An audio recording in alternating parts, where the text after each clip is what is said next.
യുഎയിലെ വിവിധ നഗരങ്ങളിൽ അസ്ഥിര കാലാവസ്ഥ തുടരുന്നു. ഷാർജ ഉൾപ്പെടെ ചില എമിറേറ്റുകളിലെ റോഡുകളിൽ വെള്ളക്കെട്ട് രൂക്ഷമാണ്. അതേസമയം മോശം കാലാവസ്ഥ മൂലം പബ്ലിക് ബസ് സർവീസ് ദുബായിൽ നിർത്തിവെച്ചു. ദുബായിൽ നിന്നുള്ള ഷാർജ, അജ്മൽ സർവീസുകളാണ് തൽക്കാലം നിർത്തിയത്. വ്യാഴാഴ്ച വൈകിട്ട് 7 മുതൽ സർവീസ് നടത്തിയെന്ന് ദുബായ് RTA അറിയിച്ചു.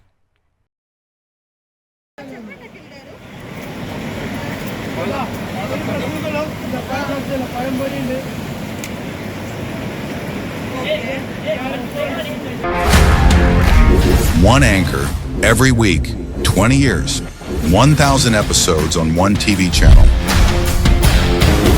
Middle East this week, an Elvis Chummar TV show.